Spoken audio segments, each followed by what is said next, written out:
दोस्तों, ये कहानी पूरी तरह से काल्पनिक है और केवल मनोरंजन के लिए बनाया गया है। और इस कहानी में किसी भी व्यक्ति, नाम, उत्पाद या वास्तविकता का अपमान नहीं किया गया है। अगर आप लोग हमारे PRM नंबर 1 चैनल पर नए हैं तो वीडियो को लाइक और चैनल को सब्सक्राइब जरूर करें, ताकि हम आप तक ऐसी वीडियो पहुंचाते रहें। अगर कहानी में कोई गलती होती है तो आप हमें कमेंट करें, हम उसे दोबारा अपलोड करेंगे। धन्यवाद। एपिसोड 121। गुड नाइट जान। वह मेरे साथ कुछ करता तो मैं उसे अकेली ही देख लेती, मुझे कुछ और सोचने की जरूरत ही नहीं पड़ती। पर इस बार उसका टारगेट शायद मैं नहीं, मेरी फैमिली है, जो मुझे मेरी जिंदगी से भी ज्यादा पसंद है। उसे पर कोई नजर डाले, इतना कहते हुए उसकी आंखों में खून उतर आता है। गुस्से में चेहरा लाल हो जाता है, गुस्से में दांत पीसते हुए कहती है, अगर वह ऐसा कुछ भी करता हो तो वह दिन उसकी जिंदगी का आखिरी दिन होगा। आकाश आगे बढ़ते हुए अंबिका को अपने गले से लगा लेता है और कहता है, इस बार आप अकेले नहीं हैं दी, मैं और जीजा जी भी आपके साथ है, सो डोंट वरी, कुछ भी नहीं होने दूंगा। अंबिका आकाश का पीठ से हिलाते हुए मन में कहती है, तुम नहीं जानते आकाश, तुम इस खेल में अभी भी बच्चे हो, कच्चे खिलाड़ी हो। मेरा सिक्स सेंस कह रहा है कुछ तो बहुत बड़ा होने वाला है, उसके लिए मुझे पहले से तैयार रहना होगा। खुद को संभालते हुए अंबिका आकाश के दोनों गाल पर अपने हाथ रखकर प्यार से दिलासा देते हुए कहती है, हम ये सब बाद में देख लेंगे, अभी बहुत रात हो गई है, चलो तुम सोने जाना चाहिए, इस मैटर में हम कल बात करते हैं। आकाश अपनी बहन अंबिका के हाथों पर हाथ रखकर अपनी आंखें बंद करके उसकी बातों का सहमति देते हुए उसे प्यार से गले लगाकर गुड नाइट कहते समय सिद्धांत की तरफ देखते हुए आंखों ही आंखों में उसे इशारा करता है कि वह अंबिका दी को संभाल ले। सिद्धांत भी उसे आंखों से ही इशारा करता है। ओके, इतना कहकर आकाश अपने रूम में चला जाता है। उसे नींद तो नहीं आती है, लेकिन बिस्तर पर लेटकर सब के बारे में सोचते सोचते उसकी आंखें लग जाती है। आकाश के जाने के बाद अंबिका सिद्धांत की तरफ मुड़ती है और उससे कहती है, तुम्हें क्या अलग से कहना होगा, मुझे बहुत नींद आ रही है, सो अब तुम जा सकते हो। इतना कहकर अंबिका गेट की तरफ अपनी हाथों से इशारा करती है। सिद्धांत उसकी हाथों का इशारा देख जल्दी से बेड पर चढ़कर लेट जाता है और अपने सामने खाली बेड की तरफ हाथों से बेड को सहलाते हुए कहता है, आ जाओ, मैं अपनी जान को सुला देता हूँ। उसकी बातें सुनकर और रिएगंशन देखकर अपनी आंखें छोटी छोटी करते हुए अपनी कमर पर दोनों हाथ रखते हुए बैग की तरफ बढ़ जाती है और उसे गुस्से में घूरते हुए कहती है, सिद्धांत, मैं मजाक के मूड में बिल्कुल नहीं हूँ, सचमुच में मुझे बहुत नींद आ रही है, तो तुम अभी यहाँ से जाओ।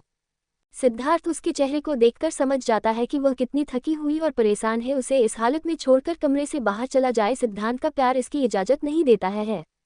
उसके हाथों को पकड़कर अपनी तरफ खींच लेता है, जिससे अंबिका बेड पर गिर जाती है। सिद्धांत जल्दी से उसे अपनी बाहों में भरता है, उसके गाल पर अपने गाल रख देता है और उसके पेट पर अपनी पकड़ मजबूत करके कहता है, तो तुम्हें सोने से किसने मना किया है, हम इतना कहकर उसके गाल पर छोटी सी किस कर लेता है।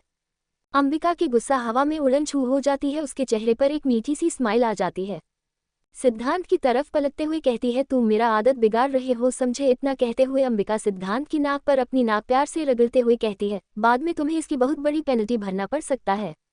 सिद्धांत अंबिका के बाल को कान के पीछे करते हुए उसके चेहरे को प्यार से सहलाते हुए उसके चेहरे को प्यार से देखते हुए कहता है, इसके लिए तो मुझे कोई भी पेनल्टी भरना मंजूर है। अब सिद्धांत की आंखों में शरारतें साफ साफ देखी जा सकती थी। सिद्धांत उसकी कमर को पकड़कर अपनी तरफ खींच लेता है, जिससे अंबिका सिद्धांत के सीने पर गिर जाती है। इस पोजीशन में सिद्धांत उसके चेहरे को प्यार से अपने अंगूठे से सहलाते हुए कहता है, अगर तुम मेरे पास इतना करीब उसे अपनी बाहों में और भी ज्यादा जोर से कसते हुए इतना करीब रहोगी तो मैं दुनिया का हर पेनल्टी भरने के लिए मंजूर है। अंबिका सिद्धांत के सीने पर अपना सर को ठीक से एडजस्ट करती है और उसके कमर पर अपने हाथ रखकर कहती है, जब तुम मेरे पास होते हो तो मैं अपने सारे गम भूल जाती हूँ, तुम हमेशा मेरा ऐसे ही साथ देना। सिद्धांत इतना कहकर उसके सीने पर एक छोटी सी किस कर लेती है। सिद्धांत अंबिका के बाल को प्यार से सहलाते हुए उसके बालों को किस कर लेता है और सीलिंग की तरफ देखते हुए कहता है, मेरी जिंदगी जब तक रहेगी तब तक मैं तुम्हारा साथ दूंगा, या फिर मैं ये कहना चाहूंगा, जब तक मुझे तुम्हारा साथ मिले तब तक ही मुझे अपनी जिंदगी चाहिए, उससे ज्यादा नहीं। थोड़ी देर के बाद सिद्धांत प्यार से अंबिका का नाम पुकारते हुए कहता है, अम्बू अम्बू। अंबिका जब उसकी बातों का कोई भी रिस्पांस नहीं देती है तो सिद्धांत झुककर उसके चेहरे को देखता है। वह आराम से उसके सीने पर सो चुकी थी। सोता हुआ चेहरा अंबिका बहुत ही क्यूट खूबसूरत लग रही थी। थोड़ा सा झुककर उसके सर पर किस कर लेता है और प्यार से कहता है, गुड नाइट जान। इतना कहकर अपने पाँव से किसी तरह ब्लैंकेट को खींचता है, क्योंकि अब कमरे में ठंड बढ़ती जा रही थी। अंबिका सिद्धांत के सीने पर आराम से सो रही थी। अगर वह अपनी जगह से उठकर ब्लैंकेट लेता तो अंबिका की नींद खुल जाती, जो वह बिल्कुल नहीं चाहता था। इसलिए वह धीरे धीरे अपनी पाँव से ब्लैंकेट उठाने की कोशिश करता है। दोनों को ब्लैंकेट से कवर कर वह भी उसको अपनी बाहों में भरकर सो जाता है। न जाने कब से अंबिका के दरवाजे पर अपनी नज़र गड़ाए रखा हुआ था। अंबिका के दरवाजे को देखते हुए गुस्से में दांत पीसते हुए कहता है, आखिर वह उसके रूम से बाहर क्यों नहीं आ रहा है, कब तक वह मेरी जिंदगी के साथ उस कमरे में रहेगा। फिर वह अपनी स्क्रीन पर अंबिका का बड़ा सा पिक्चर देखते हुए सनक भरी आवाज में कहता है, तुम मेरी जिंदगी हो और उसे मैं किसी को बर्बाद करने नहीं दूंगा। अंबिका के फोटो पर अपनी हाथ को प्यार से सहलाते हुए कहता है, तुम मेरी जिंदगी हो। मिलते हैं अगले एपिसोड में। Episode 122, psycho lover. अंबिका सिद्धांत के सीने पर आराम से सो रही थी। अगर वह अपनी जगह से उठकर ब्लैंकेट लेता तो अंबिका की नींद खुल जाती, जो वह बिल्कुल नहीं चाहता था। इसलिए वह धीरे धीरे अपनी पाँव से ब्लैंकेट उठाने की कोशिश करता है। दोनों ब्लैंकेट से कवर होकर उसको अपनी बाहों में भरकर सो जाता है। न जाने कब से अंबिका के दरवाजे पर अपनी नज़र गड़ाए रखा हुआ था। अंबिका के दरवाजे को देखते हुए गुस्से में दांत पीसते हुए कहता है, आखिर वह उसके रूम से बाहर क्यों नहीं आ रहा है? कब तक वह मेरी जिंदगी के साथ उस कमरे में रहेगा? फिर वह अपनी स्क्रीन पर अंबिका का बड़ा सा पिक्चर देखते हुए सनक भरी आवाज में कहता है, तुम मेरी जिंदगी हो और उसे मैं किसी को बर्बाद करने नहीं दूंगा। उसके पूरे कमरे में अंबिका की बड़ी बड़ी तस्वीर हर दीवार पर लगी हुई थी। उसकी नज़र कमरे के जिस हिस्से में पड़ती हर हिस्से में अंबिका ही मौजूद थी। अंबिका के फोटो पर अपनी हाथ को प्यार से सहलाते हुए कहता है, तुम मेरी जिंदगी हो, तुम मेरी जीने की वजह हो, तुम मेरा पहला प्यार हो और आखिरी ख्वाहिश भी तुम ही हो। थोड़ी देर खामोश रहने के बाद उसकी तस्वीर को साइको की तरह छूते हुए कहता है, कोई बात नहीं, कल तो तुम्हें मंदिर आना ही है, तब तुम्हें मेरे पास आने से कोई नहीं रोक सकता। मतलब कोई भी नहीं। साइको की तरह उसके तस्वीर से बातें करते हुए कहता है, तुम मेरे पास आ जाओगी ना? मैं तुम्हें बहुत हिफाजत से रखूंगा, तुम्हें कभी भी कोई तकलीफ नहीं होने दूंगा, तुम्हें बहुत प्यार करूंगा, तुम्हारी हर ख्वाहिश पूरी करूंगा। तुरंत ही उसके एक्सप्रेशन चेंज होते हैं और वह गुस्से में दांत पीसते हुए कहता है, अगर कल मेरे प्लान के बीच में वह सिद्धांत आया तो कल ही उसके अंतिम संस्कार की क्रिया कर डालूंगा। फिर थोड़ा शांत होते हुए अंबिका की फोटो को उसके होठों पर अपने होठ रखकर किस करते हुए कहता है, ऐसे माना जाए तो सिद्धांत की पसंद बुरी नहीं है, पर तब तक उसकी पसंद अच्छी थी जब तक मेरी नज़र तुम पर नहीं गई थी। फिर साइको की तरह गुस्से में कहता है, अब सिर्फ तुम मेरी पसंद हो, उसे रास्ते से हटना ही पड़ेगा। फिर नॉर्मल होते हुए कहता है, कोई बात नहीं, कोई भी बात नहीं है, वह अगर हटना ना भी चाहे तो मैं उसे रास्ते से ही हटा दूंगा। चाकू को हाथ में लेकर चाकू के धार पर अपनी उंगली को धीरे धीरे छूते हुए कहता है, जानता हूँ मैं उसे मारने से मुझे पाप लग जाएगा, भगवान मुझ पर गुस्सा हो जाएंगे, पर कोई बात नहीं, तुम्हारे लिए मैं इतना तो कर ही सकता हूँ। फिर अंबिका की तस्वीर की आंखों में देखते हुए कहता है, ये भी मुझे पता है कि वह मुझसे नफरत करता है, इसीलिए तो मेरे जीते जी वह मेरे मरने की खुशियां मनाता है। कोई बात नहीं, आखिर है तो मेरा छोटा भाई, इसके लिए तो मैं उसे माफ कर ही सकता हूँ। पर इतना कहकर अंबिका के तस्वीर के थोड़े करीब जाते हुए कहता है, अगर वह तुम्हें मुझसे छीनने की कोशिश करेगा तो मैं उसे माफ नहीं करूंगा, बिल्कुल भी नहीं। इतना कहकर दीवार के दूसरी साइड में सिद्धांत की छोटी सी तस्वीर लगी हुई थी। उस तस्वीर पर जिस जगह खड़ा था वहीं से चाकू फेंककर उसके सर के बीचों बीच चाकू डाल देता है। जैसे ही चाकू सिद्धांत के सर के बीचों बीच लगता है, वह खुश होते हुए कहता है, ठीक इसी तरह मैं तुम्हें एकदम आसान मौत दूंगा कि तुम्हें दर्द भी नहीं होगा, तुम्हें कोई तकलीफ नहीं होगा और मेरे रास्ते का कांटा भी हट जाएगा। इतना कहकर जोर जोर से दांत फाड़कर हंसने लगता है। इतना कहकर 3 बार ताली बजाता है, जिससे कमरे के बाहर जो बॉडीगार्ड तैनात थे वह कमरे के अंदर आते हैं। उसे ऑर्डर देते हुए कहता है, दुर्गा मंदिर में कैमरे 1 घंटे के अंदर लग जाना चाहिए। नॉर्मल ड्रेस में वहाँ बहुत सारे बॉडीगार्ड तैनात कर दो, कल किसी भी कीमत में मुझे वह चाहिए।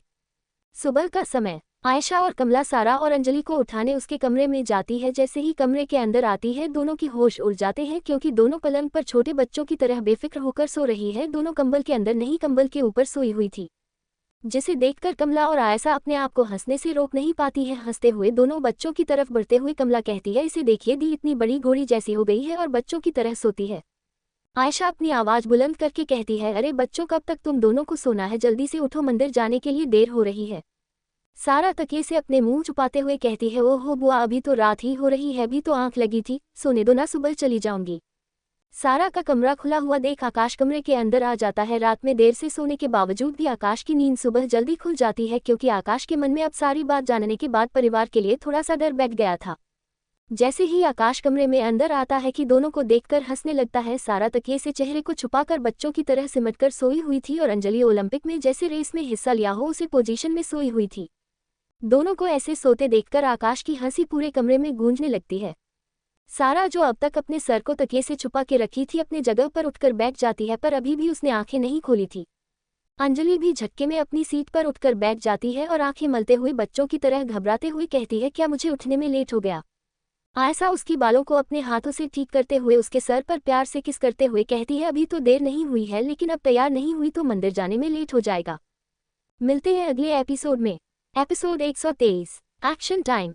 जैसे ही आकाश कमरे के अंदर आता है कि दोनों को देखकर हंसने लगता है। सारा तकिए से चेहरे को छुपाकर बच्चों की तरह सिमटकर सोई हुई थी और अंजलि ओलंपिक में जैसे रेस में हिस्सा लिया हो उस पोजीशन में सोई हुई थी।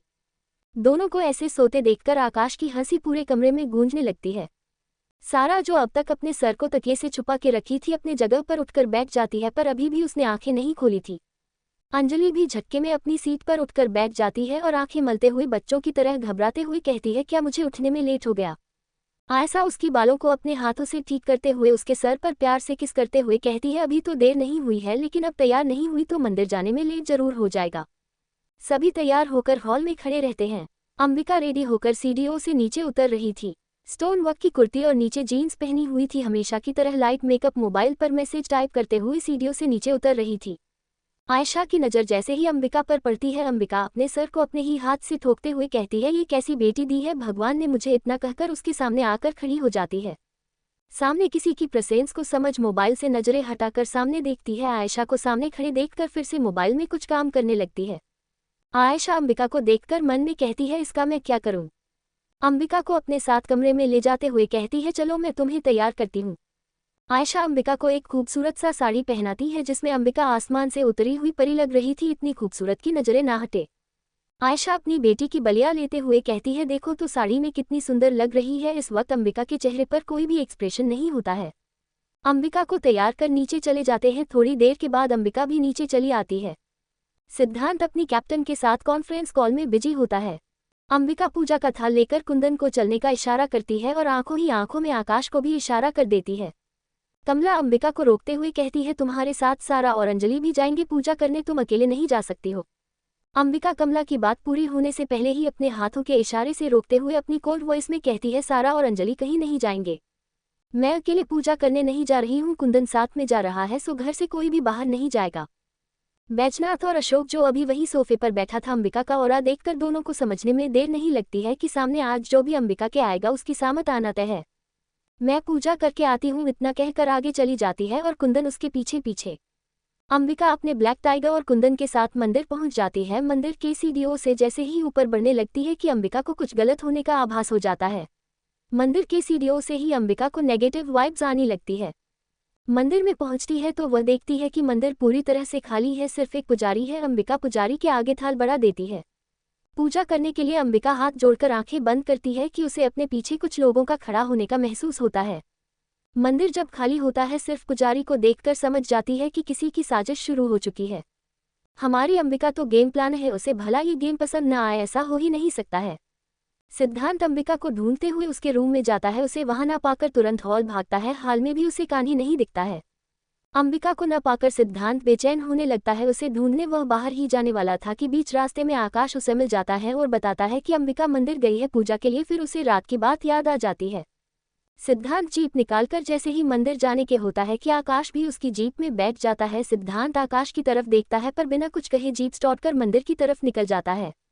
अंबिका के चेहरे के सामने किसी का हाथ महसूस करती है। तभी वह उसे इंसान का हाथ पकड़कर अपने सामने करती है, जिससे वह इंसान उछालकर अंबिका के सामने नीचे जमीन पर गिर जाता है। अंबिका जैसे ही पीछे पलटती है कि उसकी ऑरा बहुत ही भयानक होता है। हर किसी की रीढ़ की हड्डी में कंपन शुरू हो जाती है। उसे सामने बहुत लोग दिखते हैं जो नॉर्मल कपड़े में थे। कोई सब्जी वाला जैसा दिख रहा था। वहां जितनी भी आदमी खड़े थे सभी कोई ना कोई दुकानदार के ही ड्रेस में खड़े थे। ये देखते ही अंबिका के चेहरे पर एक डेविल स्माइल आ जाती है। अंबिका अपने होठों को रोल करते हुए चिड़ियों की तरह सीटी बजाती है। तभी वहां खड़े आदमी में से एक आदमी हाथों में चाकू लेकर अंबिका की तरफ बढ़ते हुए कहता है, किसे मैसेज भेज रहे हो? जितने भी आदमी को अपने साथ लाई थी अब वहां आराम से सो रहे हैं। जहां सभी को बेहोश करके रखा था उधर इशारा करते हुए वह इंसान बताता है। अंबिका ज्यादा कुछ कहती नहीं है, बट जितना ही कहती है सामने वाले इंसान की रूह तक कांप जाती है। अंबिका का चेहरा इस वक्त इतना खतरनाक लग रहा था। सामने वाले इंसान 2 कदम पीछे कर लेते हैं, जिससे वहां का माहौल अचानक से गर्म होने लगा। अंबिका का चेहरे का ये लुक देखकर वहां खड़े सभी गुंडे अपना 2 कदम पीछे कर लेता है। मिलते हैं अगले एपिसोड में। एपिसोड 124, साजिश या शिकार। अंबिका ज्यादा कुछ कहती नहीं है, बट जितना ही कहती है सामने वाले इंसान की रूह तक कांप जाती है। अंबिका का ऑरा इस वक्त इतना खतरनाक लग रहा था। सामने देखने वाले इंसान अपने 2 कदम पीछे कर लेते हैं। अचानक से वहां का माहौल गर्म होने लगता है। अंबिका का चेहरे का ये लुक देखकर सभी डर के मारे थर-थर कांपने लगे थे। किसी की भी हिम्मत आगे बढ़ने की नहीं हो रही थी। सभी कोई अपनी जगह पर जम गए थे। अंबिका का ऑरा इस वक्त बहुत ही खतरनाक और बहुत ही डरावना लग रहा था, मानो कोई नरक का देवता सामने खड़ा हो। वहां खड़े सभी इंसान के माथे से पसीना टपक रहे थे। अंबिका अपनी जगह पर खड़ी होकर अपने गर्दन के पीछे हाथ फेरते हुए वहां खड़े सभी गुंडों को अपनी नजरों से स्कैन कर रही थी। मंदिर के हर कोने में साइको लवर ने कैमरा लगा रखा था, जिससे मंदिर में होने वाला हर मूवमेंट अपने कमरे में आरामदायक कुर्सी पर बैठकर देख रहा था। कंप्यूटर पर अंबिका को वह इस तरह से देख रहा था जैसे अगर वह अपनी पलकें झपकाता तो शायद उसकी आंखों के सामने से अंबिका कहीं गायब हो जाती, इसलिए वह बिना पलकें झपकाए बस अंबिका को ही देखे जा रहा था। अंबिका का एक्शन, उसके का चेहरे का एक्सप्रेशन, उसके चेहरे पर डर की एक सेकंड तक नहीं दिख रही थी। ये देखकर साइको लवर को अंबिका से और भी प्यार आने लगता है। वही अपने कमरे में बैठे ही कंप्यूटर पर अंबिका को किस कर लेता है। कंप्यूटर की स्क्रीन पर अंबिका की चलती फुटेज को देखकर अपने हल्के हाथों से छूते हुए सनक भरी आवाज में कहता है, तुम्हारी ये अदा, तुम्हारा ये जलवा मुझे तुम्हारा और भी दीवाना बना रहा है। तुम हर तरीके से परफेक्ट हो, तुम्हारे अंदर जितनी भी काबिलियत है सिर्फ और सिर्फ मेरे बनने के लिए है। तुम मेरी जिंदगी हो और तुम्हें मेरी जिंदगी में लाने से कोई नहीं रोक सकता।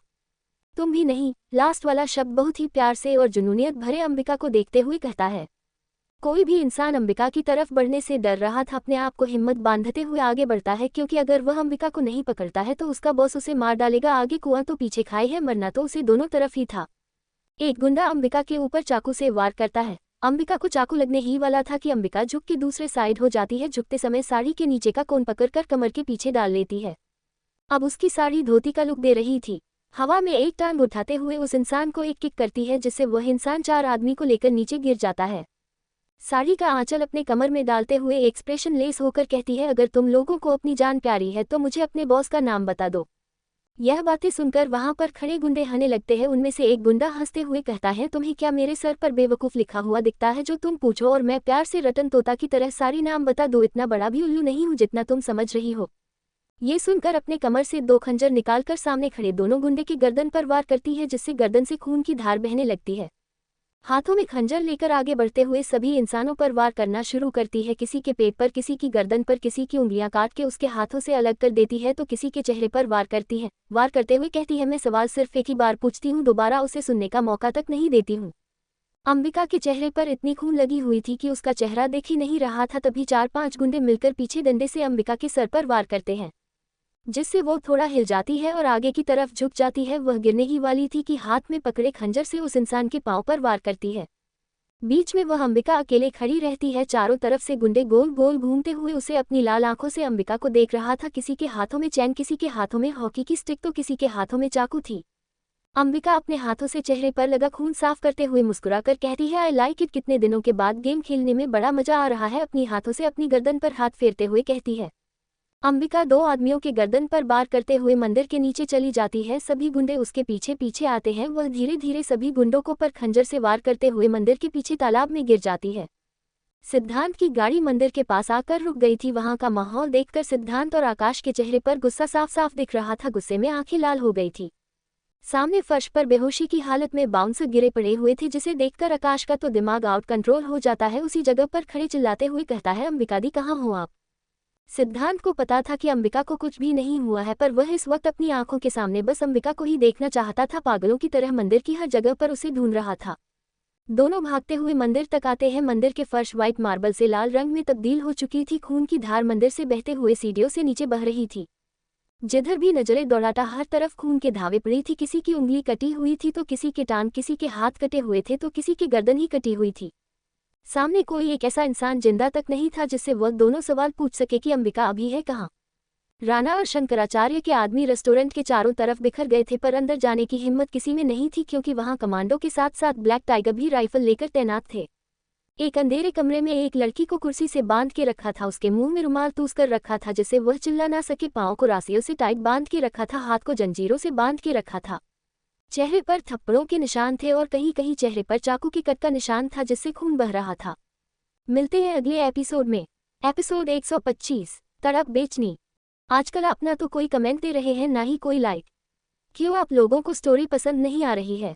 अगर आप लोगों को स्टोरी पसंद ना आ रही है तो प्लीज़ कमेंट करके ज़रूर बताएं। जिधर भी नजरें दौड़ाता हर तरफ खून के धब्बे पड़ी थी। किसी की उंगली कटी हुई थी तो किसी के टांग, किसी के हाथ कटे हुए थे तो किसी की गर्दन ही कटी हुई थी। सामने कोई एक ऐसा इंसान जिंदा तक नहीं था जिससे वह दोनों सवाल पूछ सके कि अंबिका अभी इस वक्त है कहाँ।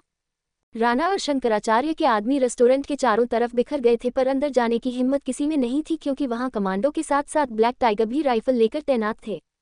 अंबिका की सिक्योरिटी हल्की हो ही नहीं सकती, साथ में जब सिद्धांत खड़ा हो तो कोई रिस्क लेना का कोई सवाल ही नहीं उठता है। दोनों के लिए अपनी फैमिली फर्स्ट प्रायोरिटी थी, उसके बाद कुछ और।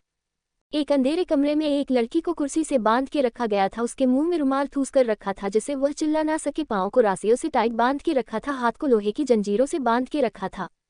चेहरे पर थप्पड़ों के निशान थे और कहीं कहीं चेहरे पर चाकू की कट का निशान था जिससे खून बह रहा था। कहीं कहीं तो खून सूख काले पड़ गए थे। उसे इतना मारा गया था कि उसकी हालत बहुत खराब थी। तभी उस कमरे का दरवाजा धीरे से खुलता है। कमरे का दरवाजा जैसे ही खुलता है कि सभी को एहसास हो गया था कि दरवाजे से कौन आ रहा था। जैसे जैसे वह इंसान कमरे के अंदर आता जा रहा था, कमरे का तापमान बढ़ता जा रहा था। एक गुंडा जो कुर्सी पर बांधी लड़की को अपने चाबुक से मार रहा था, वह भी हंटर लेकर दूर खड़ा हो जाता है।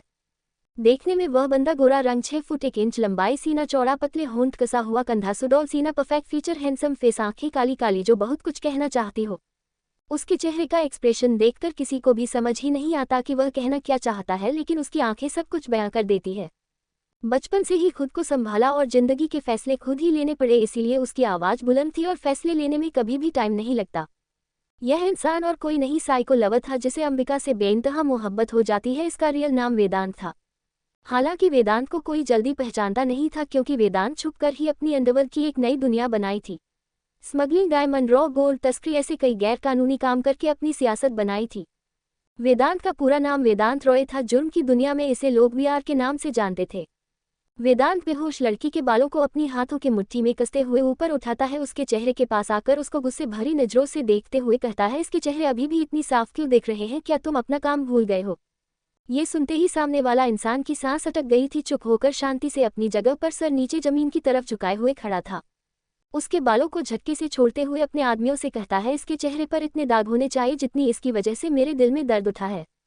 इतना इसे तड़पाओ कि इसकी चीख मुझे मेरी कानों तक पहुंचनी चाहिए, जिससे मेरे कानों को सुकून मिलना चाहिए।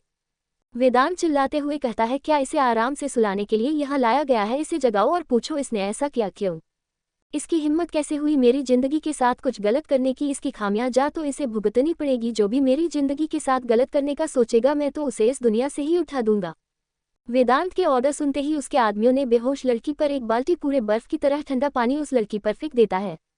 ठंडा पानी चेहरे पर पड़ते ही वह लड़की चीखती हुई उठती है। कुर्सी से उठकर भागना चाहती है लेकिन उसके हाथ पांव बंधे रहने के कारण बस चीखने और चिल्लाने लगती है, लेकिन उसके चिल्लाने की आवाज भी उसके मुंह में दब कर रह जाती है। उसके मुंह के अंदर उन लोगों ने रुमाल जो ठूस के रखा था।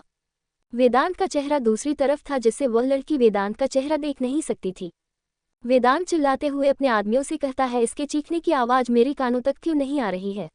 वेदांत का आवाज इतनी ठंडक थी कि वहां का खड़े सभी आदमियों के रीढ़ की हड्डियों में कंपन शुरू हो गई थी। ये सुनते ही उसके आदमियों ने उस लड़की के मुंह से रुमाल निकाल दिया। रुमाल निकलते ही वह लड़की जोर जोर से हंफते हुए सांस ले रही थी। वह लड़की वेदांत से कुछ कहने ही वाली थी कि वहां खड़े गुंडे ने एक बाल्टी जिसमें बर्फ भर कर पानी थी उस लड़की के सर पर धीरे धीरे डालना शुरू कर देता है, जिससे वह लड़की सांस नहीं ले पा रही थी और अपने सर को इधर उधर करके चिल्लाते हुए कहती है, मुझे छोड़ दो, तुम लोग मुझे आखिर क्यों पकड़ कर रखे हो? मैंने तुम लोगों का क्या बिगाड़ा है? अंबिका के न मिल पाने के कारण सिद्धांत बेचैन होता है। आकाश भीतर उड़ता है। मंदिर की मिट्टी भी अब लाल हो चुकी थी। चारों तरफ खून की नदियां बह रही थी। चारों तरफ बस खून की गंदी बदबू आ रही थी। चारों तरफ बेचैनी से देखते हुए सिद्धांत अपने बाल को पीछे करते हुए खुद को कोसना शुरू कर देता है। अभी इस वक्त सिद्धांत को इतना गुस्सा आ रहा था कि सामने अगर कोई ऐसा व्यक्ति खड़ा हो तो उसे उसकी आंखों की गर्मी से ही पिघला देता। तभी दोनों के कानों में हल्की हल्की किसी के चीखने की आवाज आ रही थी। वह आवाज सुनकर दोनों के दिल को एक राहत मिलती है। दोनों एक दूसरे को आस भरी नजरों से देखते हुए आवाज का पीछा करने लगते हैं। आवाज का पीछा करते करते वह लोग मंदिर के पीछे तालाब तक पहुंच जाते हैं। तालाब तक जैसे ही दोनों पहुंचते हैं कि दोनों की आंखें अजीब तरह से खून की तरह लाल हो जाती है, जिसमें पड़ा हुआ खून अब ठंड पड़ने लगता है। राणा और शंकराचार्य के आदमी भी रिसोर्ट पर हमला करने के लिए तैयार थे। ललन जो ड्रोन के कैमरे से पूरे रिजॉर्ट पर नजर रखा था, उसकी नजर राणा के आदमियों पर चली जाती है। ललन भागते हुए बाउंसर के पास आते हैं। ललन को भागते हुए देख लेता है। रियांश उसका पीछा करते हुए सिक्योरिटी गार्ड तक पहुंच जाता है। ललन सिक्योरिटी गार्ड को कुछ बताने ही वाला था कि रियांश को देखकर चुप हो जाता है। रियांश हफ्ते हुए ललन से सवाल पूछता है, तुम ऐसे क्यों भाग रहे हो? आखिर क्या हुआ है यहाँ? कोई मुझे कुछ बताया? रियांश ने यह अपनी दांत पीसते हुए कहा था। वहां पर खड़े सभी सिक्योरिटी गार्ड रियांश के बारे में जानता था, इसीलिए अंबिका के ट्रेन ब्लैक टाइगर ललन को आगे बोलने का इशारा करता है। अंबिका के ट्रेन ब्लैक टाइगर को यह फुटेज दिखा देते हैं, जिससे ब्लैक टाइगर और कमांडो दोनों ही अलर्ट होकर सावधानी तरीके से धीरे धीरे आगे बढ़ते हुए सभी गुंडे को कुछ मिनट में धूल चटा देते हैं। रियांश को कुछ करने की जरूरत ही नहीं पड़ी। अंबिका ने सभी ब्लैक टाइगर को ऐसे ट्रेन किया था कि कुछ ही मिनटों में सभी गुंडों का सफाया कर देता है। रियांश जोर से चिल्लाते हुए कमांडो को कुछ इशारा करता है। मिलते हैं अगले एपिसोड में। एपिसोड 126, आई एम सॉरी जान। ललन सिक्योरिटी गार्ड को कुछ बताने ही वाला था कि रियांश को देखकर चुप हो जाता है। रियांश हाफते हुए ललन से सवाल पूछता है, तुम ऐसे भाग क्यों रहे हो? आखिर हुआ क्या है यहाँ? कोई मुझे कुछ बताएगा? रियांश ने अपनी दांत पीसते हुए कहा था। वहां पर खड़े सभी सिक्योरिटी गार्ड रियांश के बारे में जानता था, इसीलिए अंबिका के ट्रेन ब्लैक टाइगर ललन को आगे बोलने का इशारा करता है। अंबिका के ब्लैक टाइगर को यह फुटेज दिखा देता है जिससे ब्लैक टाइगर और कमांडो रियांश के इंस्ट्रक्शन को अलर्ट होते हुए सावधानी तरीके से धीरे धीरे आगे बढ़ते हुए सभी गुंडे को कुछ मिनटों में धूल चटा देते हैं। रियांश को कुछ करने की जरूरत ही नहीं पड़ी। अंबिका ने सभी ब्लैक टाइगर को ऐसे ट्रेन किया था कि कुछ ही मिनटों में सभी गुंडों का सफाया कर देता है। रियांश जोर से चिल्लाते हुए कमांडो को कुछ इशारा करता है। कमांडो रुक जाते हैं। वैसे तो कुछ ही गुंडे बच्चे थे, सभी गुंडे धरती में लेते हुए यमदूत को याद कर रहे थे। सबको इतनी मार पड़ी थी कि बस दुनिया से अलविदा लेना चाहता था। रियांश के कहने पर कुछ गुंडों को नजर बंद कर दिया गया और बाकी पड़े गुंडों को ठिकाने लगा दिया गया। लड़ाई करते करते अंबिका पूरी थक गई थी। उसमें जरा सभी जान बाकी नहीं थी, पर वह अभी रुक नहीं सकती थी। इसीलिए सामने तालाब देखकर अंबिका उसमें छलांग लगा देती है। जब बाहर आती है तो खुद को तरोताजा महसूस करती है। अपने चेहरे पर से पानी हटाते हुए दाहिना हाथ के 2 उंगलियों से गुंडे को आने का इशारा करती है। अंबिका के इशारे को देख गुंडे डर के मारे अपने पांव धीरे धीरे पीछे करने लगते हैं, क्योंकि पिछले 1 घंटे से अंबिका सबसे लड़ाई कर रही थी, लेकिन थकान उसके चेहरे पर कहीं भी नहीं दिख रहा था। गुंडों की हालत खराब हो गई थी। बार बार भगवान से प्रार्थना कर रहा था कि यह कौन से यमदूत को नीचे जमीन पर हम सभी को लेने के लिए भेज दिए हैं। भगवान थोड़ी तो हम पर दया कीजिए। अंबिका अगर अपना कंट्रोल खो दे तो किसी यमराज से कम नहीं। वैसे भी जिसने भी अंबिका का ये रूप देखा है आज तक वह जमीन पर कहीं दिखी नहीं। अंबिका पानी से छलांगा मार के निकलती है और गुंडों के पीछे पड़ जाती है। सभी गुंडे उसे घेरे खड़े थे और अंबिका अपनी नजरों से सभी गुंडों की मूवमेंट को देख रही थी। सिद्धांत और आकाश दौड़ते हुए जब तालाब के पास पहुंचते हैं तो दोनों अंबिका को सही सलामत देख एक सुकून भरी सांस लेते हैं। ठंडी सांस छोड़ते हुए दोनों एक दूसरे को इशारा कर बचे हुए गुंडों पर टूट पड़ते हैं। आकाश अपने पॉकेट से रिवॉल्वर निकाल कर गुंडे को शूट करना शुरू करते हैं और सिद्धांत अपने मार्शल आर्ट और कमांडो की ट्रेनिंग के साथ ही लड़ाई शुरू कर देते हैं। कुछ ही मिनट में वहां पर सभी की लाशें पड़ी थी। आकाश और सिद्धांत दोनों लड़ने में इतनी मशरूफ हो जाते हैं कि अपने ऊपर हमले को समझ नहीं पता है। आकाश अपना निशाना साध रहा था कि दूसरे गुंडा आकाश पर एक चाकू फेंक देता है, जिससे आकाश के लेफ्ट शोल्डर को जख्मी कर देता है। सिद्धांत अपने ऊपर होने वाला हमला वह समझ ही नहीं पाया। अंबिका अपनी खंजर को सिद्धांत की तरफ फेंक देती है। वह खंजर सिद्धांत के आंखों के सामने से होते हुए उसके पीछे खड़े आदमी के गर्दन के बीचों बीच जाकर लग जाती है। सिद्धांत के इतने पास से खंजर गुजरा था कि कुछ पल के लिए सिद्धांत की नज़र खंजर पर चली जाती है। खंजर को अपनी आंखों से देखते हुए पीछे देखता है तो उसे पता चलता है कि एक इंसान खंजर लेकर सिद्धांत के ऊपर हमला करने वाला था, लेकिन अब नीचे जमीन पर पड़ा अपनी आखिरी सांस ले रहा था। कुछ ही मिनटों में जमीन पर लाशों की चादर बिछी हुई थी। अब तक बॉडीगार्ड्स को भी होश आने लगा था। होश में आते ही सारे बॉडीगार्ड्स अंबिका के सामने सर झुका के खड़े हो जाते हैं। सारे बॉडीगार्ड्स को देखकर अंबिका अपनी कॉलर वॉइस में कहती है, सबने नींद अच्छी तरीके से पूरी कर ली है, अब 10 मिनट के अंदर पूरी मंदिर को साफ करो। इतना कहने की देर थी कि सारे बॉडीगार्ड्स और ब्लैक टाइगर अपने काम में लग गए। आकाश अंबिका के पास दौड़ के जाकर उसे गले लगा लेता है और अंबिका की पूरे बॉडी को सर्च करते हुए कहता है, दी आपको कहीं चोट तो नहीं लगी? अंबिका आकाश के गाल को प्यार से थपथपाते हुए कहता है, अपनी चोट का ख्याल रख, मैं ठीक हूँ। आकाश अपनी चोट की तरफ देखते हुए कहता है, ये बस छोटी सी खरोंचे है दी, और कुछ नहीं, सब ठीक हो जाएगा, आप ठीक हो? अंबिका अपने चेहरे पर एक स्माइल लाते हुए आकाश को जवाब दे देती है। आकाश और अंबिका दोनों एक दूसरे की कमर पर हाथ डालकर धीरे धीरे आगे बढ़ने लगते हैं। सिद्धांत अभी भी अपनी जगह पर खड़े होकर बस अंबिका को देख रहा था। अंबिका को सही सलामत देखकर बहुत ही खुश था। अपने दिल को वह समझाना चाहता था कि उसकी अंबिका बिल्कुल सही सलामत है, उसे कुछ भी नहीं हुआ है। जैसे ही अंबिका चलकर सिद्धांत के पास आती है कि सिद्धांत उसे कसकर गले लगा लेता है, उसके भीगा हुआ बदन अभी भी उसके शरीर से आग फेंक रही थी। अंबिका को महसूस होता है कि सिद्धांत का शरीर कांप रहा था। अंबिका अब उसे कसकर गले लगाकर कहती है, आई एम फाइन सीड, मैं ठीक हूँ। सिद्धांत अंबिका के भीगे हुए बालों में अपना सर को छुपाते हुए भरे हुए स्वर से कहता है, आई एम सॉरी जान, आई एम सॉरी। मैं अपना वादा नहीं निभा पाया, तुम्हें प्रोटेक्ट नहीं कर पाया, तुम्हें खतरे में मैंने डाल दिया, तुम्हारी रक्षा नहीं कर पाया, मुझे बहुत बुरा लग रहा है। सिद्धांत अंबिका से थोड़ा दूर होकर उसके गाल पर हाथ रखते हुए उसकी आंखों में देखते हुए कहता है, मैं तुम्हें इन गुंडों से नहीं बचा पाया, आई एम सॉरी जान। फिर अंबिका के सर को अपने सीने पर रखकर उसे गले लगा लेता है। थोड़ी देर के बाद अंबिका सिद्धांत को शांत करती है और कहती है चलो घर लेट हो रहा है लेकिन घर में किसी को कुछ भी पता नहीं चलना चाहिए। तभी एक बॉडीगार्ड दौड़कर आकर अपना मोबाइल अंबिका की तरफ आगे बढ़ा दे देता है। अंबिका मोबाइल पर चल रहा वीडियो देखकर फिर से उसके चेहरे का एक्सप्रेशन बदल जाता है, गुस्से में आंखें लाल हो जाती है।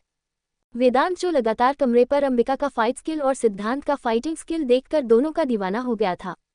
फिर से अंबिका को न पाने का गुस्सा उसके चेहरे पर साफ साफ दिख रहा था। गुस्से में खुद में ही बदबदाते हुए कहता है कोई बात नहीं माय लाइफ में फिर से कोशिश करूंगा तुम्हें अपने पास लाने की। कमरे में बड़े बड़े अंबिका की तस्वीर को प्यार से छूते हुए प्यार से ही कहता है। मिलते हैं अगले एपिसोड में। एपिसोड 127 आकाश अंजलि की नज़दीकियां। थोड़ी देर के बाद अंबिका सिद्धांत को शांत करती है और कहती है चलो घर लेट हो रहा है लेकिन घर में किसी को कुछ भी पता नहीं चलना चाहिए। तभी एक बॉडीगार्ड दौड़कर आकर अपना मोबाइल अंबिका की तरफ आगे बढ़ा देता है। अंबिका मोबाइल पर चल रहा वीडियो देखकर फिर से उसके चेहरे का एक्सप्रेशन बदल जाता है, गुस्से में आंखें लाल हो जाती है। वेदांत जो लगातार कमरे पर अंबिका का फाइट स्किल और सिद्धांत का फाइटिंग स्किल देखकर दोनों का दीवाना हो गया था। फिर से अंबिका को न पाने का गुस्सा उसके चेहरे पर साफ साफ दिख रहा था। गुस्से में खुद में ही बदबदाते हुए कहता है कोई बात नहीं माय लाइफ में फिर से कोशिश करूंगा तुम्हें अपने पास लाने की। कमरे में बड़े बड़े अंबिका की तस्वीर को प्यार से छूते हुए प्यार से ही कहता है। जैसे कि अंबिका सचमुच में तस्वीर ना हो, खुद अंबिका वहां पर खड़ी हुई उसे प्यार से समझाते हुए कहता है तुम तो मेरी जिंदगी हो, तुम्हें मेरी जिंदगी में आने से भला कौन रोक सकता है। तुम हो तो मैं हूं, नहीं तो मेरा वजूद कुछ भी नहीं है। इतना कहते हुए उसके होठों पर एक किस कर देता है। किस देने के बाद वेदांत खुद ही शर्मा जाता है और उसके चेहरे का रंग गुलाबी होने लगता है। वेदांत अंबिका को इस हद तक चाहने लगा था कि उसे हर कीमत पर अब अपनी आंखों के सामने अपने घर में अपने कमरे में अपने बाहों में सिर्फ और सिर्फ अंबिका चाहिए। वह उसके लिए पागल होता जा रहा था। उसे पाने के लिए वेदांत हर कीमत देने को तैयार था और हर हद तक गुजरने के लिए तैयार था। सभी घर पहुंच जाते हैं। सिद्धांत अभी भी अंबिका के हाथों को बड़े ही प्यार से पकड़ा हुआ था। अगर वह उसे छोड़ दे तो शायद उसकी हाथों से हमेशा के लिए फिसल जाएगी। सिद्धांत फिलहाल अंदर तक बुरी तरह से डर गया था। अंबिका का खोने का डर उसके चेहरे से भी साफ साफ पता चल रहा था। अंबिका ने भी सिद्धांत का हाथ बड़े ही प्यार से पकड़ा हुआ था। बॉडीगार्ड को इशारे कर वहां से वह चल देती है क्योंकि अंबिका को पता चल चुका था यहाँ क्या हुआ था। अंबिका जैसे ही अंदर जाने वाली थी कि आकाश की तरफ देखती है। आकाश के कंधे पर जख्म गहरा हो गया था। उसकी जख्म से खून निकल रहा था, इसीलिए पास में खड़े डेकोरेशन वाले के कंधे से एक कपड़ा उठाकर आकाश के कंधे पर डालकर सभी अंदर चले जाते हैं।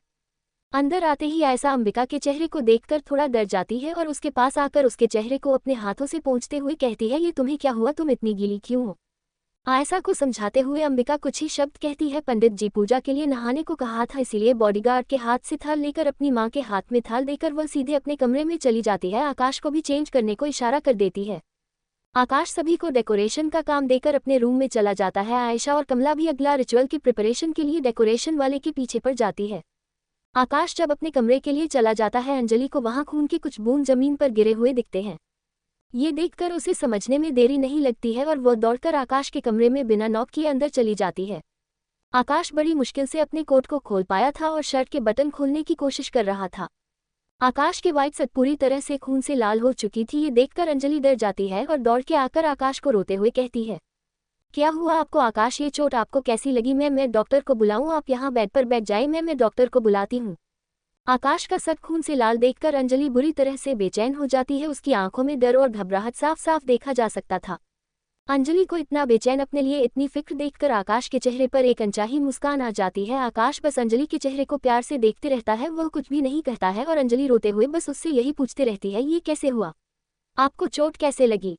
अंजलि डॉक्टर को फोन करने के लिए फोन अपने हाथों में लिया ही था कि आकाश उसके हाथों से फोन लेते हुए कहता है आपको फोन करने की कोई जरूरत नहीं है, बस थोड़ी सी खरोच लगी है और कुछ ज्यादा नहीं है, आप पैनिक बिल्कुल मत होए, मैं बिल्कुल ठीक हूँ। अंजलि के आंखों से आंसू गिर रहे थे। आकाश को देखते हुए कहती है इतना ज्यादा खून निकल रहा है और आप कह रहे हैं बस छोटी सी खरोच है, ठीक है अगर आप नहीं चाहते हैं डॉक्टर को बुलाना तो अटकते हुए कहती है क्या मैं आपका ड्रेसिंग कर दूं। आकाश आराम से बेड पर बैठ जाता है। अंजलि को समझ आ जाता है कि इसीलिए वह धीरे धीरे आकाश की तरफ बढ़ने लगती है और अपनी कांपते हाथों से आकाश के शर्ट के बटन को खोलने लगती है। उसके कांपते हाथों को देखकर आकाश उसके हाथों पर अपने हाथ रखकर कहता है अच्छा रहने दीजिए, ये आपसे नहीं होगा, मैं खुद कर लूंगा। आकाश अपनी शर्ट का बटन तो खोल लेता है लेकिन शर्ट खोल नहीं पा रहा था, उसे तकलीफ हो रही थी। अंजलि उसके हाथों से शर्ट को छुड़ाकर धीरे धीरे उसके शर्ट को खोलती है। अंजलि की नज़र जब आकाश की जख्म पर जाती है तो उसकी आंखें बड़ी बड़ी हो जाती है और आंसुओं की धार बहने लगती है। आकाश अपने हाथों से उसके आंसू पोंछते हुए कहता है आपके आंसू देखकर मेरे दिल में जो दर्द हो रहा है ये दर्द कुछ भी नहीं है, आप प्लीज रोना बंद कीजिए नहीं तो आपके आंसू देखकर मुझे दर्द होगा। अंजलि अपने आंसू पोंछते हुए कहती है ठीक है मैं अब नहीं रोऊंगी पर प्लीज मुझे ऐसे करने दीजिए। दूसरी तरफ वेदांत उसे बंधे हुए लड़की के सामने बैठकर अपने हाथों में चाकू लेकर उसकी नोक से उसे लड़की के लैप पर घूमते हुए कहता है मैं सिर्फ तुमसे एक ही बार पूछूंगा उसकी ड्रिंक में तुमने क्या मिलाया था और क्यों। उस लड़की के लैप पर चाकू घुमाने के कारण उसे बहुत दर्द हो रहा था। वह दर्द में चीखते हुए कहती है मैं तो बस अंबिका को मारना चाहती थी। मैं उससे बहुत नफरत करती हूँ, उसे जान से मार देना चाहती हूँ। ये लड़की आखिर है कौन जो अंबिका को मारना चाहती है और ऐसी क्या बात है जो अंबिका से इतनी नफरत करती है। मिलते हैं अगले एपिसोड में। एपिसोड 128 आकाश अंजलि रोमांटिक पैल। आकाश अपने हाथों से उसके आंसू पोंछते हुए कहता है आपके आंसू देखकर मेरे दिल में जो दर्द हो रहा है ये दर्द कुछ भी नहीं है, आप प्लीज रोना बंद कीजिए नहीं तो आपके आंसू देखकर मुझे दर्द होगा। अंजलि अपने आंसू पोंछते हुए कहती है ठीक है मैं अब नहीं रोऊंगी पर प्लीज मुझे ऐसे करने दीजिए। दूसरी तरफ वेदांत उस बंधे हुई लड़की के सामने बैठकर अपने हाथों में चाकू लेकर चाकू की नोक से उस लड़की के लैप पर घुमाते हुए कहता है मैं सिर्फ तुमसे एक ही बार पूछूंगा उसकी ड्रिंक में तुमने क्या मिलाया था और क्यों। उस लड़की के लैप पर चाकू घुमाने के कारण उसे बहुत दर्द हो रहा था। वह दर्द में चीखते हुए कहती है मैं तो बस अंबिका को मारना चाहती थी। मैं उससे बहुत नफरत करती हूँ, उसे जान से मार देना चाहती हूँ। ये सुनते ही वेदांत का पड़ा चढ़ गया, गुस्से में उसका चेहरा लाल हो गया, आंखों में खून उतर आया क्योंकि वह लड़की उसकी जिंदगी की जान से मारने की बात कर रही थी। उसकी हाथों की नसें तन गई थी। इस समय वेदांत बहुत ही भयानक और राक्षस जैसा लग रहा था जो किसी का भी खून करने को तैयार था। जो चाकू उसके लैप पर गोल गोल टच करते हुए घुमा रहा था अचानक उसके जांघ में घुसा देता है। दांत पीसते हुए उसके चिन को टाइट से पकड़कर कहता है तुमने उसकी ड्रिंक में कुछ मिलाया तो तुम यहाँ मेरे सामने बंदी पड़ी हो, तुम मेरे सामने उसे मारने को कह रही हो, सोचो तुम्हारे साथ अब। इतना कहते हुए वेदांत चाकू उसके जांघ से निकलकर उसके राइट हैंड की 2 उंगलियां काट देता है जिससे उस लड़की की चीख पूरे कमरे में गूंजने लगती है। चीख में कितना दर्द था ये सुनने वाले की रूह तक कांप जाती। वेदांत उस लड़की के बालों को अपनी मुट्ठी में कसते हुए दांत पीसते हुए पूछता है आखिर तुम मेरी जिंदगी का जिंदगी क्यों लेना चाहती हो, आखिर तुम उसे मारना क्यों चाहती हो। क्योंकि उसके कारण मैं कितने दिनों तक अस्पताल में रही, उसके कारण मेरे पापा आज तकलीफ में है, मेरे भाई हमेशा के लिए व्हीलचेयर पर है, मेरे दादाजी आज भी अस्पताल में एडमिट है। मैं उसे इतनी नफरत करती हूँ कि उसे जान से मार देना चाहती हूँ। मैं तो उसके जन्मदिन भी उसे मारने गई थी पर साली ने मुझे पहचान लिया, मुझे गेट से ही निकाल दिया, नहीं तो उसी दिन उसकी अंतिम दिन होती, जन्मदिन वाले ही उसके मरण दिन बन जाते। इतना कहकर वह जोर जोर से हंसने लगती है। वह बच गई। वह लड़की वेदांत की आंखों में आंखें डालकर देखकर कहती है अगर मैं यहाँ से निकल जाती हूँ तो मैं फिर उसे मार डालूंगी, जब तक मैं उसे मार नहीं पाई तब तक मैं उसे मारने की पूरी कोशिश करूंगी। वेदांत दांत पीसते हुए अपने आदमियों को ऑर्डर देता है इस लड़की को जान से मार डालो। तभी वह लड़की पहले वेदांत की बातें सुनकर हंसने लगती है, फिर दर्द भरी मुस्कुराहट के साथ पूछती है तुम तो उसे इतना प्यार करते हो, क्या तुम्हारा ये रूप के बारे में अंबिका को पता है, वैसे तो तुम्हारी आज उसके साथ शादी है ना, तो तुम यहाँ मेरे पास क्या कर रहे हो। यह बातें सुनते ही वेदांत को इतना गुस्सा आ जाता है कि अपने हाथों में पकड़े चाकू से उसका गला काट देता है और वह लड़की तड़प तड़प के उसी जगह मर जाती है। अपने आदमियों से कहती है इस गंदगी को साफ करो राइट नाउ। अंजलि धीरे धीरे फूंक मारते हुए कॉटन से उसके घाव को साफ करती है। फूंक मारने से आकाश अंजलि के चेहरे में खो जाता है। अंजलि का चेहरा इस वक्त बेहद खूबसूरत, डरा हुआ और खुशी जैसा दोनों के मिले जुले भाव उसके चेहरे पर साफ साफ दिख रहे थे। चेहरे पर ओवरलोड मासूमियत देखकर आकाश अपना दर्द भूल गया था। अंजलि इस वक्त लाल रंग का लॉन्ग फ्रॉक सूट पहनी थी, बाल खुले थे, होठों पर रेड लिपस्टिक थी, रोने के कारण उसके काजल बह गए थे, लेकिन अंजलि अभी भी बहुत प्यारी, बहुत क्यूट, बहुत खूबसूरत लग रही थी। अंजलि का पूरा ध्यान आकाश के घाव साफ करने में था जिससे उसके खुले बाल अंजलि के चेहरे को ढक रहा था। आकाश उसका चेहरा ठीक ढंग से नहीं देख पा रहा था। आकाश बड़े ही प्यार से उसके बाल को कान के पीछे करता है और उसे देखने लगता है। अंजलि आकाश को देखकर कहती है क्या आपको दर्द हो रहा है। आकाश मुस्कुराते हुए अपने सरना में हिला देता है।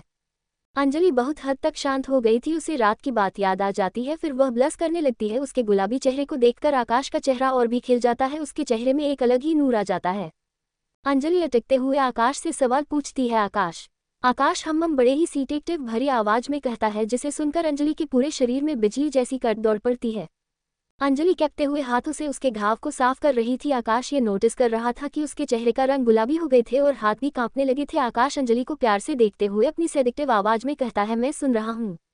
ये सुनते ही अंजलि एक गहरी सांस छोड़ती है। वह सांस आकाश के सीने से जा टकराती है जिससे आकाश की दिल में एक अलग ही हलचल होने लगती है। आकाश की दिल की धड़कन बढ़ने लगती है। ना चाहते हुए भी आकाश की हाथ धीरे धीरे उसकी कमर तक बढ़ने लगते हैं। अंजलि हकलाते हुए अपनी बात कंटिन्यू करते हुए कहती है कल रात को क्या आप मेरे कमरे। इतना ही कह पाई थी कि आगे उसके जुबान उसका साथ नहीं दे पा रही थी, उसकी आवाज गले में ही अटक गई थी। आकाश अंजलि की कमर पर हाथ रखकर थोड़ा उसे अपने करीब करता है और उसके बाल को बड़े ही प्यार से कान के पीछे करते हुए कहता है कल रात क्या आगे कहूँ मैं सुन रहा हूँ। ये कहते हुए आकाश अंजलि के चेहरे को प्यार से देखे जा रहा था और उसके कमर पर अपनी पकड़ कसते जा रहा था। अपनी कमर पर आकाश का हाथ महसूस करते ही वह बर्फ की तरह जम गई थी। वह तो सांस लेना ही भूल गई थी, सांस रोककर बस एक जगह भूत जैसी खड़ी हो गई थी। एक आदमी गार्डन में बैठकर चाय पी रहा था। सामने उसकी पत्नी नजरें झुकाए बैठी हुई थी, अपने 4 साल के बच्चे को फुटबॉल के साथ खेलते हुए देख रहा था। सामने एक आदमी अपने हाथ बांध के खड़े होकर नजरें झुकाए कहता है, सर छोटी मालकिन का कुछ भी पता नहीं चल रहा है, उनका मोबाइल भी स्विच ऑफ बता रहा है। ये सुनते ही जो आदमी चाय पी रहा था चाय उठाकर नीचे जमीन पर फेंक देता है और अपनी जगह से उठकर उस इंसान की कॉलर पकड़ लेता है। मिलते हैं अगले एपिसोड में। एपिसोड 129 है मोहब्बत आपसे कितनी। ये सुनते ही अंजलि एक गहरी सांस छोड़ती है। वह सांस आकाश के सीने से जा टकराती है, जिससे आकाश की दिल में एक अलग ही हलचल होने लगती है। उसे एहसास से आकाश का रोम रोम सिहरने लगता है, उसके बॉडी में 440 वोल्ट का करंट दौड़ने लगता है। अंजलि आकाश के घाव को साफ कर चुकी थी, अब उसके घाव पर अपने हल्के हाथों से मरहम लगा रही थी और हकलाते हुए अपनी बात कंटिन्यू करते हुए कहती है, कल रात को क्या आप मेरे कमरे। इतना ही कह पाई थी कि आगे उसकी जुबान उसका साथ नहीं दे पा रही थी, उसकी आवाज गले में ही अटक गई थी। आकाश अंजलि की कमर पर हाथ रखकर थोड़ा उसे अपने करीब करता है और उसके बाल को बड़े ही प्यार से कान के पीछे करते हुए सेडेक्टिव आवाज में कहता है, कल रात क्या मैं सुन रहा हूँ। कल रात क्या आगे कहूँ मैं सुन रहा हूँ। ये कहते हुए आकाश अंजलि के चेहरे को बड़े ही प्यार से देखे जा रहा था और उसकी कमर पर अपनी पकड़ कसते जा रहा था। अपनी कमर पर आकाश का हाथ महसूस करते ही वह बर्फ की तरह जम गई थी। वह तो सांस लेना ही भूल गई थी, सांस रोककर बस एक जगह भूत जैसी खड़ी हो गई थी। उसके चेहरे का एक्सप्रेशन देख आकाश के मन को बहुत ही लुभाव रहा था। उसके चेहरे को देखकर तो आकाश का जी कर रहा था उसे अभी इतना प्यार करे कि उसे बता पाए कि वह उसे कितनी मोहब्बत करता है। दूसरी तरफ एक आदमी गार्डन में बैठकर चाय पी रहा था। सामने उसकी पत्नी नजरें झुकाए बैठी हुई थी, अपने 4 साल के बच्चे को फुटबॉल के साथ खेलते हुए देखकर चाय का लुत्फ उठा रहा था। सामने एक आदमी अपने हाथ बांध के खड़े होकर नजरें झुकाए कहता है, सर छोटी मालकिन का कुछ भी पता नहीं चल रहा है, उनका मोबाइल भी स्विच ऑफ बता रहा है। ये सुनते ही जो आदमी चाय पी रहा था चाय उठाकर नीचे जमीन पर फेंक देता है और अपनी जगह से उठकर उस इंसान की कॉलर पकड़ लेता है। उस इंसान का कॉलर पकड़ते हुए राणा अपने दांत पीसते हुए कहता है, नताशा का लास्ट लोकेशन क्या है, पता करके मुझे जल्द से जल्द बताओ। वह आदमी सिर्फ सर झुकाए अपने सर को हिलाकर जवाब दे देता है और तुरंत ही वहां से निकलकर नताशा का लास्ट लोकेशन पता करने में लग जाता है। इस एहसास से अंजलि और भी ब्लश करने लगती है और वह चाहती है कि अभी के अभी जमीन फट जाए और उसमें समा जाए। वह आकाश के आंखों का सामना नहीं कर पा रही थी, अपनी आंखें इधर उधर करते हुए हकलाकर कहती है, मैं आपसे इतना कहकर फिर चुप हो जाती है।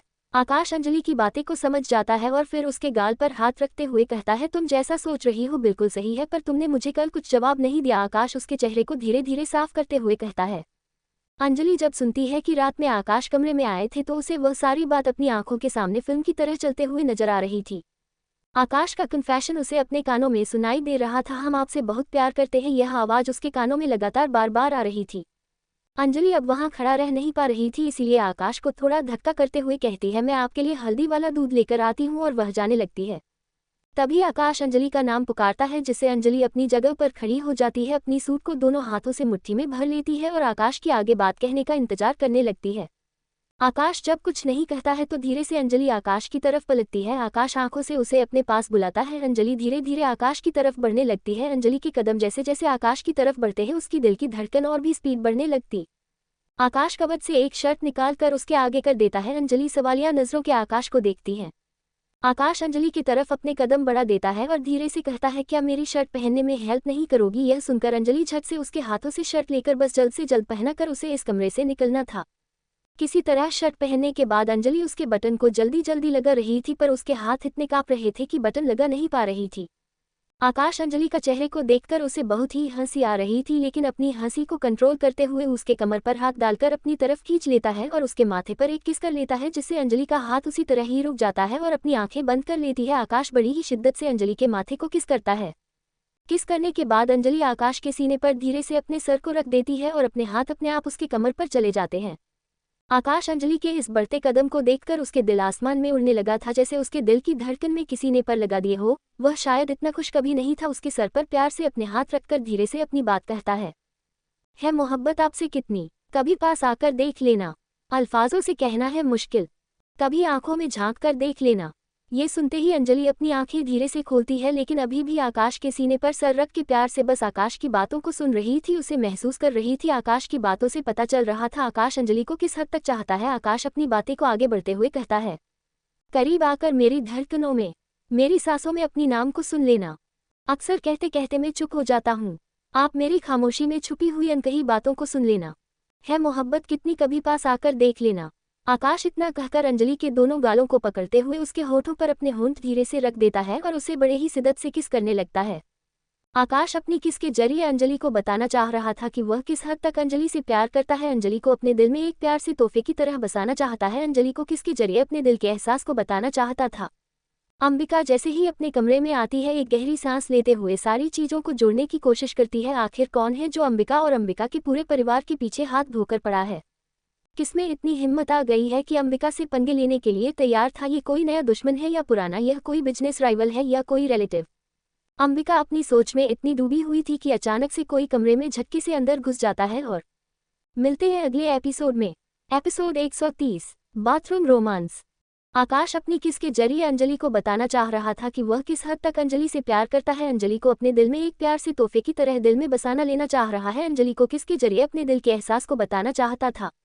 अंबिका जैसे ही अपने कमरे में आती है, एक गहरी सांस लेते हुए सारी चीजों को जोड़ने की कोशिश करती है। आखिर कौन है जो अंबिका और अंबिका के पूरे परिवार के पीछे हाथ धोकर पड़ा है? किसमें इतनी हिम्मत आ गई है कि अंबिका से पंगे लेने के लिए तैयार था? ये कोई नया दुश्मन है या पुराना? यह कोई बिजनेस राइवल है या कोई रिलेटिव? अंबिका अपनी सोच में इतनी डूबी हुई थी कि अचानक से कोई कमरे में झटके से अंदर घुस जाता है और अंबिका को पीछे से अपनी बाहों के पनाहों में ले लेता है। अंबिका सिद्धांत की खुशबू को पहचान गई थी, इसीलिए उसके पूरे शरीर में गुदगुदी सी होने लगी थी। सिद्धांत अपनी चिन्ह अंबिका के कंधे पर रखते हुए उसके गाल पर छोटी सी किसकर उसे अपनी बाहों में और भी कसकर पकड़ लेता है। अंबिका कुछ कहती उससे पहले ही सिद्धांत झटके से उसे पलटकर उसे अपने सीने से लगा लेता है।